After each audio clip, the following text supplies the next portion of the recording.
Hello students, मैं Arvind Chaudhary maths लक्ष्य में आपका पुनः स्वागत करता हूं। आज हम शॉर्ट ट्रिक्स के अंतर्गत एक टॉपिक लेकर आए हैं, अष्टदिग्गज।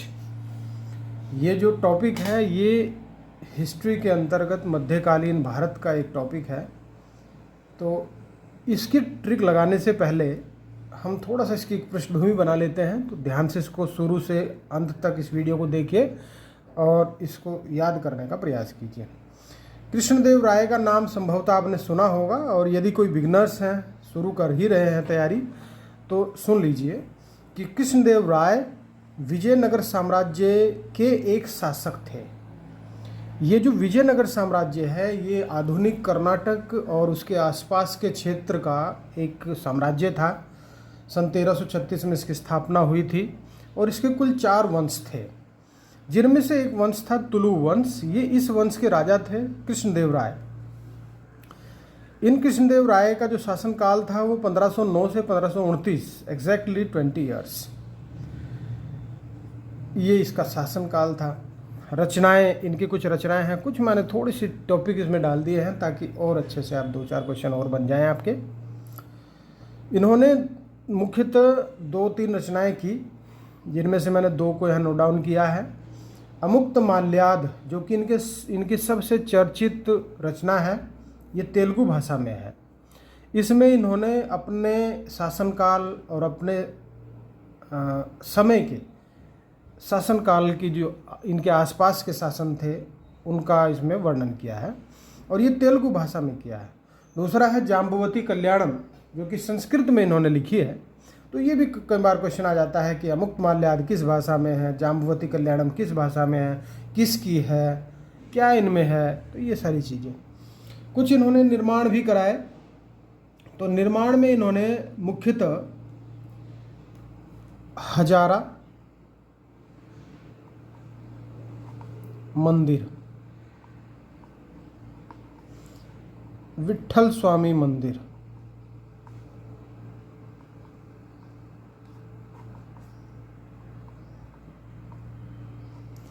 इनका निर्माण करवाया।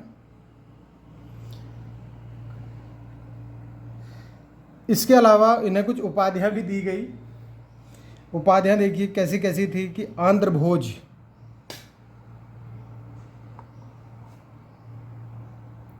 आंध्र भोज, अभिनव भोज,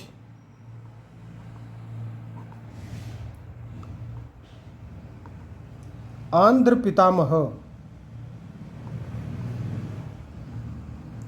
आंध्र पितामह, इस प्रकार की उपाधियां भी इन्हें दी गई थी। और ये एक और इनके बारे में एक बात आपको बता देता हूं कि ये तेलुगु भाषा के अग्रणी थे। तेलुगु भाषा की रचनाएं इनके समय में बहुत ज़्यादा हुई, और ये तेलुगु प्रेमी होने के नाते इन्होंने एक कवियों का, जो कि तेलुगु कवि थे, उनका एक समूह बनाया अष्टदिग्गज के नाम से। अष्ट का मतलब 8 होता है, दिग्गज आप जानते ही हैं किन्हें कहते हैं, जो कि अपने विषय में एक्सपर्ट हों। तो 8 कवियों का एक ग्रुप था जिसको अष्टदिग्गज नाम दिया गया। तो याद रखिए, अष्टदिग्गज कैसे कवि थे? तेलुगु भाषा के। कितने थे? अष्ट मतलब 8। और किसके थे? कृष्णदेव राय के दरबारी थे। सारे इनके दरबारी कवि थे, जिनमें से एक मुख्य कवि था, वो भी मैं थोड़ा सा अब आगे बताऊंगा। तो मेन इसका आप पृष्ठभूमि समझ गए होंगे कि अष्टदिग्गज कहाँ से आया है, और अब हम उनको देख लेते हैं। देखिए, कृष्णदेव राय के अष्टदिग्गज। पहले एक बार मैं सबके नाम पढ़ देता हूँ, फिर मैं इसको याद करवाता हूँ, आपके अभी के अभी याद हो जाएंगे।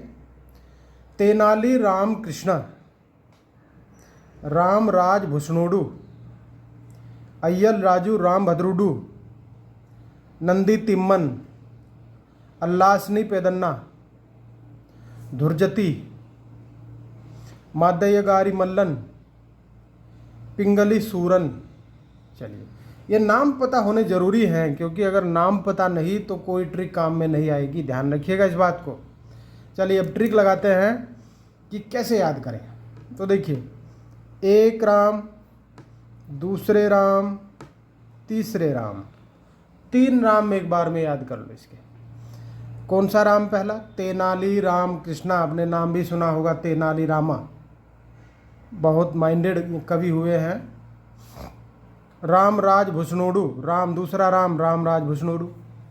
तीसरे राम अय्यल राजू राम भद्रोडु। अगर इतना भी आप याद रख पा रहे हैं कि राम भद्रोडु, रामराज, रामकृष्ण, तो भी इनसे आगे पीछे के वर्ड बन जाते हैं। लेकिन बनेंगे कब? जब आप पढ़ेंगे। ऐसे नहीं, कोई ट्रिक ऐसी बन के नहीं आएगी स्पेशली कि आपको नाम याद करा दे। बस आपको ये चीज़ पकड़नी है कि 3 राम, एक नंदी। नंदी कौन? शिव जी के नंदी। तो 3 राम, एक शिव जी के नंदी। कौन सा नंदी? नंदी तिम्मन। एक अल्लाह, अल्लाह सनी पे दन्ना। तो 3 राम, एक नंदी, एक अल्लाह। और जहाँ इतने सारे हों वहाँ भी एक धूर्त आ जाए कहीं अगर। धूर्त किसे कहते हैं? धूर्त जानते हैं किसे कहते हैं? तो धुर्जती, ये याद रखेंगे। इतने सारों के होते हुए 3 राम, एक नंदी, एक अल्लाह के होते हुए एक धूर्त भी आ गया। फिर अब इनके अलावा 2 और निकल के आ गए, माद्देगारी मल्लन और पिंगली सूरन। इन्हें भी आप दोनों को मिलाकर याद कर लेंगे। तो कैसे याद किए? पहले 3 याद किए। 3 राम, एक नंदी, एक अल्लाह, और इनके होते हुए भी क्या आ गया? एक धूर्त आदमी आ गया, मतलब धुर्जती। फिर 2 इनके साथ लगा दो, माद्दयगारी मल्लन और पिंगली सूरन। इनमें भी पिंगली को याद रख लेंगे, माद्दयगारी मल्लन को याद करने का प्रयास कर लेंगे। तो आप इतना करते करते जैसे ही 2-3 बार इसको रिपीट करेंगे तो ये सारे नाम भी याद हो जाएंगे। और जब आप इसको बिना देखे लिखने का प्रयास करेंगे तो पूरे आपके रटे जाएंगे। वैसे रटना नहीं है, सीखना है, समझना है, समझ को बढ़ाना है।